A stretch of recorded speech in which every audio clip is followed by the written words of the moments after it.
सोचिए अगर एक लंबी और खुशहाल जिंदगी का राज रिटायरमेंट नहीं बल्कि कभी रिटायर न होना हो तो। जापान का एक ऐसा गांव जहां 100 साल के लोग कहते हैं अभी तो मैं बच्चा हूं।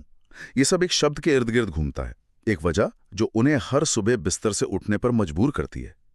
आज हम हेक्टर गार्सिया और फ्रांसिस्क मिरालेस की किताब Ikigai the Japanese secret to a long and happy life पर एक गहरी नजर डालेंगे।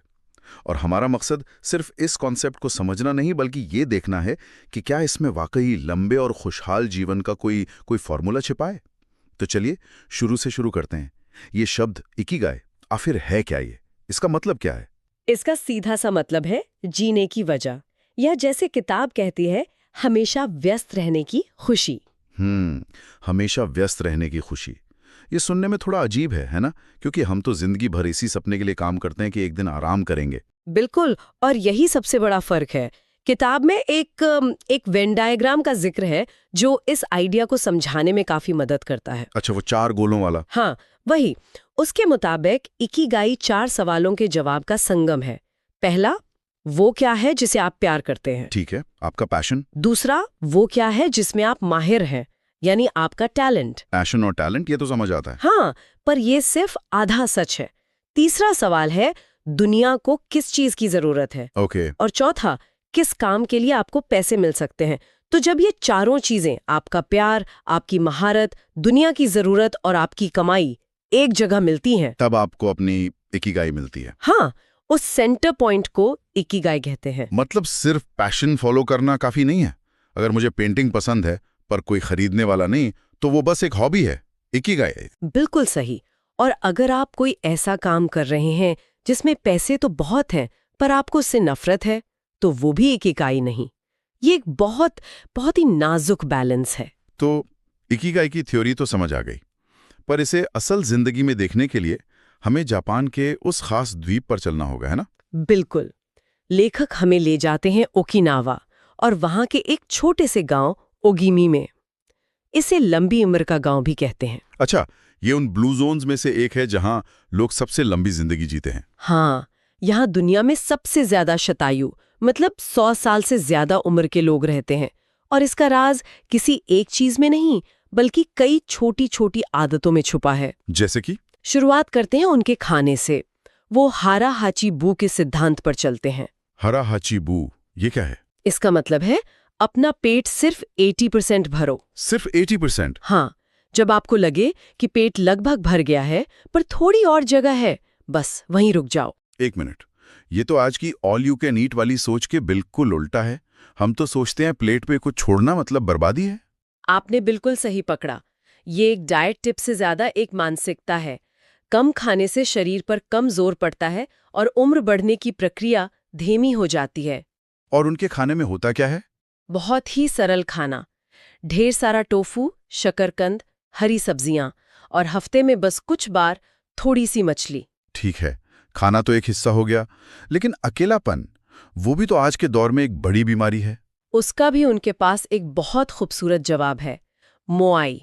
मोआई? हाँ, ये एक सदियों पुरानी परंपरा है। एक ही तरह के शौक वाले लोगों का एक सोशल सपोर्ट ग्रुप। ये लोग जिंदगी भर एक दूसरे का साथ देते हैं, आर्थिक और भावनात्मक रूप से। मतलब एक तरह का परिवार जिसे आप खुद चुनते हैं, है ना? बिल्कुल, एक चुना हुआ परिवार। ये सोच ही अकेलेपन की भावना को खत्म कर देती है। वो इचिरिबा चोड़े के सिद्धांत पर भी जीते हैं, जिसका मतलब है हर किसी से भाई जैसा व्यवहार करो, भले ही तुम उनसे पहली बार मिल रहे हो। वाह। और उनकी फिटनेस का क्या? मुझे नहीं लगता कि 100 साल के बुजुर्ग जिम में वजन उठा रहे होंगे। बिल्कुल नहीं, उनकी कसरत जिंदगी का हिस्सा है, जैसे बागबानी करना, पैदल चलना, और एक और खास चीज है, रेडियो ताइसो। रेडियो ताइसो? रेडियो पर एक्सरसाइज? हाँ, ये सुबह सुबह होने वाली एक सामूहिक कसरत है। बस 5-10 मिनट की हल्की फुल्की स्ट्रेचिंग, जिसका मकसद शरीर के हर जोड़ को हिलाना है। यहाँ जोर इंटेंसिटी पर नहीं, कंसिस्टेंसी पर है। मतलब थोड़ा कम खाओ, दोस्त बनाओ, रोज थोड़ा चलो और खुश रहो। कितना सरल है।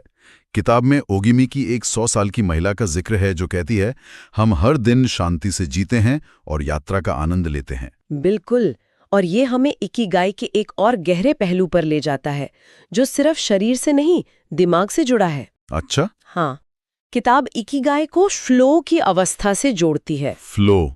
आपने कभी महसूस किया है कि आप कोई काम कर रहे हैं और आप उसमें इतने डूब गए कि आपको समय का, भूख प्यास का, किसी चीज का ध्यान ही नहीं रहा? हाँ, कई बार जब मैं गिटार बजाता हूँ तो ऐसा होता है, घंटे बीत जाते हैं और पता ही नहीं चलता। बस उसी अवस्था को मनोवैज्ञानिक मिहाली चिक्सिन-मिहाई ने फ्लो कहा है।